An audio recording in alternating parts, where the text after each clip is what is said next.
Dia. Abra na página 110, capítulo 2 de História. Vamos aí ver a expansão comunista, né? Página 110. Acompanhe a leitura e a explicação, certo? Aqui no iníciozinho você tem aí: a Revolução Russa de 1917 deu início a um modelo de governo revolucionário fundamentado na organização dos trabalhadores. Ou seja, 1917 era aquele período em que estava havendo a Primeira Guerra Mundial, né? Lembrem que um dos pontos decisivos da guerra é a saída da Rússia, que ainda se chamava Rússia e não se chamava ainda União Soviética, e a entrada dos Estados Unidos em 1917, né? Que vai, de certa forma, desequilibrar e fazer com que os aliados ganhem aquela guerra. Então, em 1917, a Rússia está fazendo a sua revolução, tanto que a Rússia vai sair da guerra para justamente resolver a questão da revolução. Essa revolução tem como principal liderança dos trabalhadores, né? Que era o partido chamado Bolchevique. Vamos lá, continuando. Com o passar do tempo, essa liderança foi distanciando-se das classes trabalhadoras, tomando para si o poder das decisões e instalando-se como classe política dominante, ou seja, de um partido democrático, né, entre os trabalhadores, ele vai se tornando cada vez mais rigoroso, né, e vai se tornando cada vez mais repressor, certo? Continuando aqui, após a morte de Lenin foi o primeiro presidente aí do partido Bolchevique, né? Lenin, ele foi um dos que tomou o poder lá, que era um império, né? E foi ele que, de certa forma, liderou a tomada desse império. E após a morte dele em 1924, já depois do final da Primeira Guerra Mundial, houve uma disputa para ver quem o substituiria, né? Uma disputa entre Trotsky, né? Que era o líder do Exército Vermelho, e Stalin, né? Stalin, que era o secretário-geral do partido, certo? Essa disputa, esses eram as três grandes figuras do partido Bolchevique, né? Lenin, Trotsky e Stalin. Lenin, que era o líder naquele primeiro momento, Stalin era o secretário-geral e Trotsky era o líder do exército. E com a morte de Lenin ficou a disputa para ver quem o sucederia, se Trotsky, líder do exército, ou Stalin, que era secretário-geral do partido. Stalin acaba vencendo essa disputa e passa a governar, inclusive muda o nome de Rússia para União Soviética, né?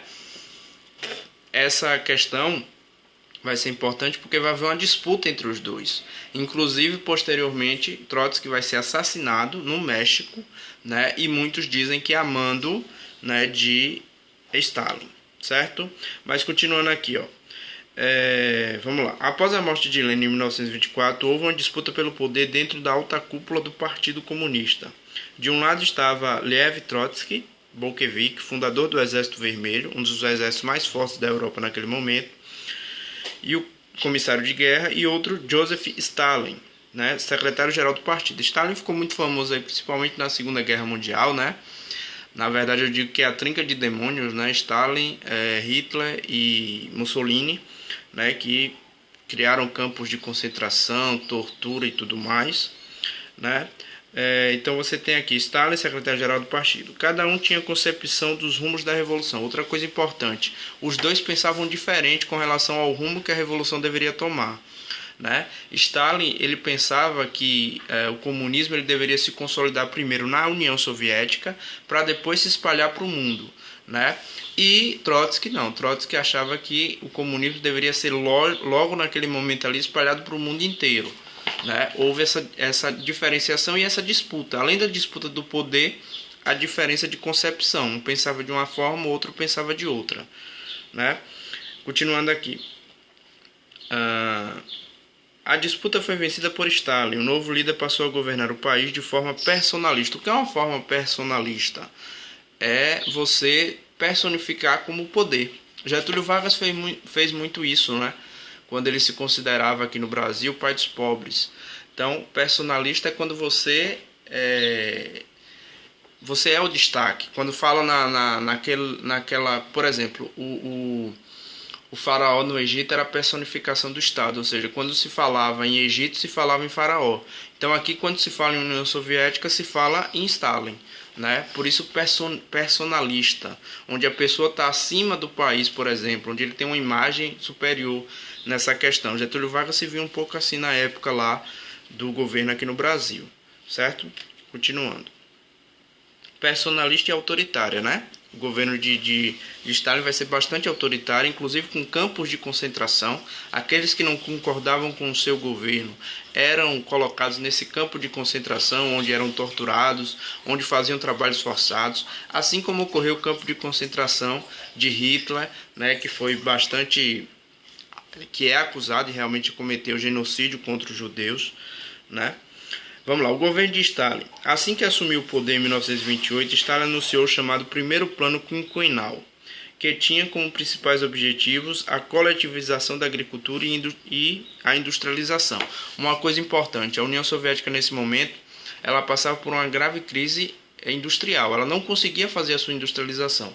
Por isso que era um dos principais pontos, era a saída da União Soviética da guerra, justamente para investir na sua industrialização, né? E Stalin vai propor essa industrialização.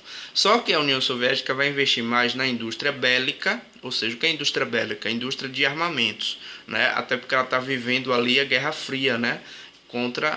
Quer dizer, nesse momento ainda não existe Guerra Fria, vai estar se preparando para uma Segunda Guerra Mundial que vai acontecer pouco tempo depois. Então, a indústria aí da União Soviética basicamente vai ser uma indústria voltada para armamento, né?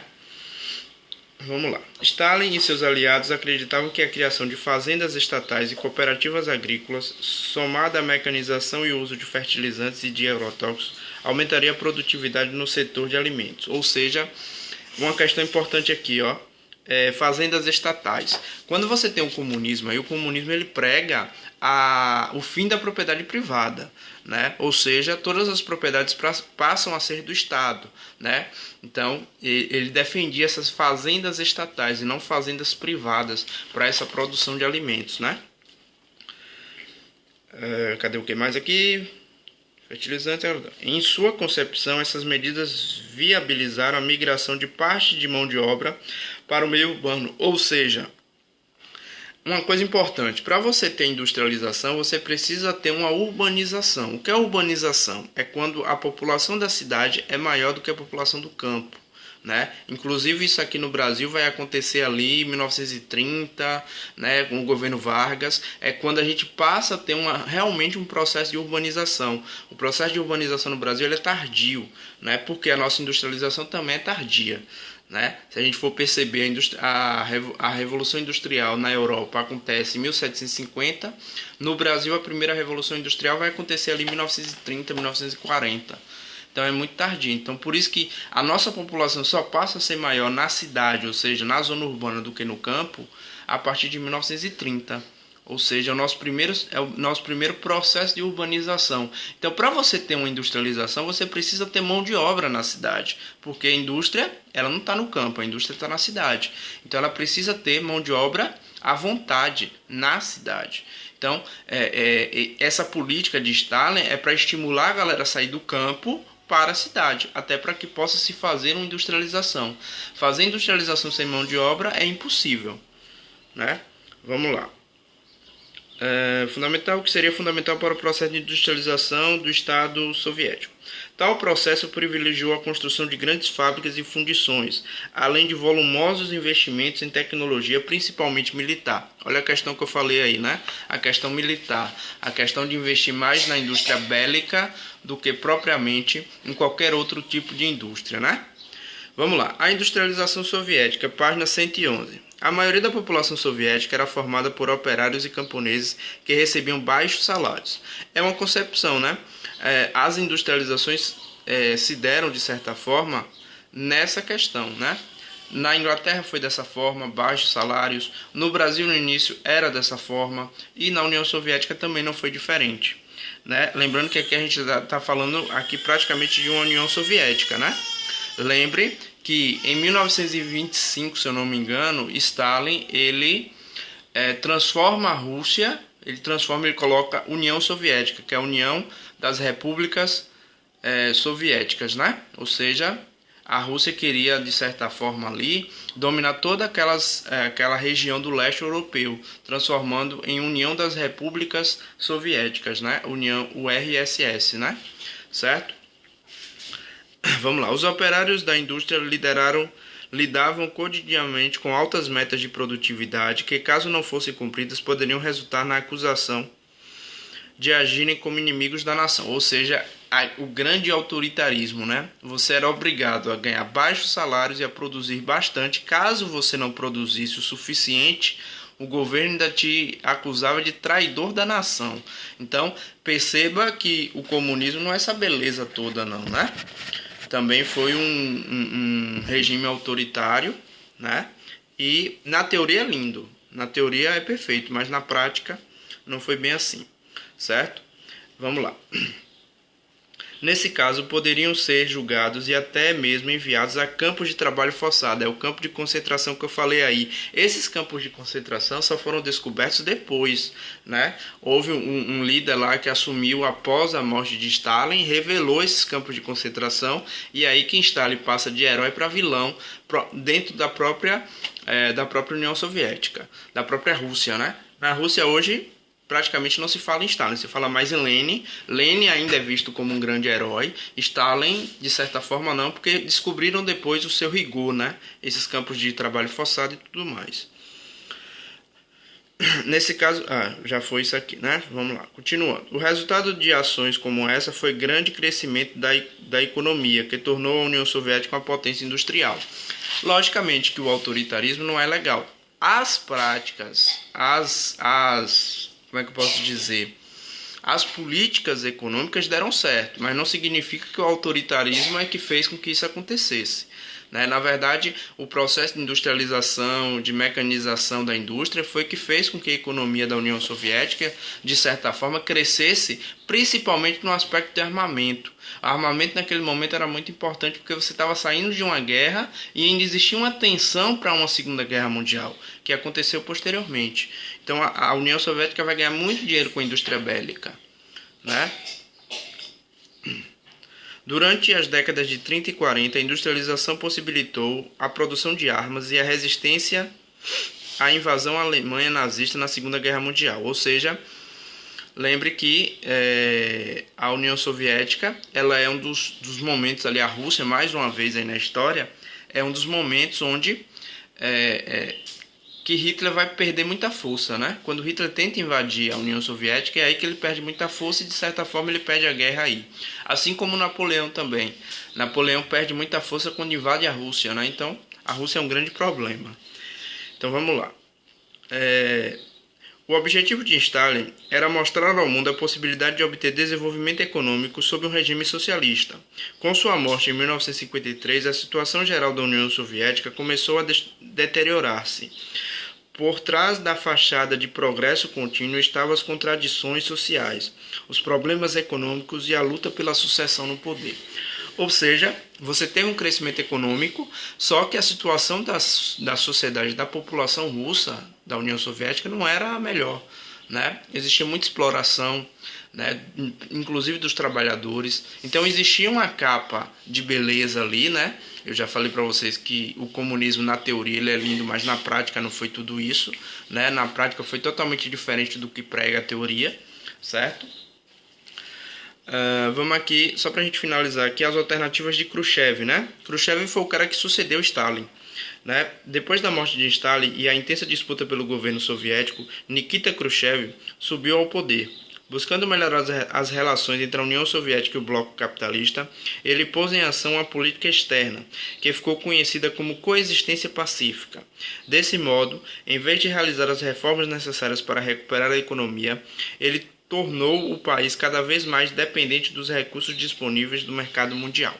Ou seja, na verdade, Khrushchev ele vai tentar reaproximar a União Soviética do bloco capitalista. Só que nesse momento você está vivendo uma guerra fria, né? Você está vivendo uma guerra ideológica, uma guerra entre Estados Unidos e União Soviética. Os Estados Unidos pregando o capitalismo, União Soviética pregando, de certa forma, o socialismo, né? Então existia uma divisão. Essa divisão era ainda maior com Stalin, que era muito mais rigoroso. Mas essa tentativa de aproximação do bloco capitalista não deu muito certo. A União Soviética passou por grandes dificuldades, né? No 20º Congresso do Partido Comunista da União Soviética, realizado em 1956, Khrushchev denunciou as mentiras e os abusos do governo de Stalin. É aí que cai a máscara de Stalin, né? Então, durante o seu governo, Stalin era visto como um grande líder, um cara personalista, e muitos não sabiam das suas realizações, né? Principalmente em termos de castigar pessoas, campo de concentração, e é Khrushchev que denuncia essas barbaridades. É aí que cai a máscara e cai a popularidade de Stalin, né? Cadê?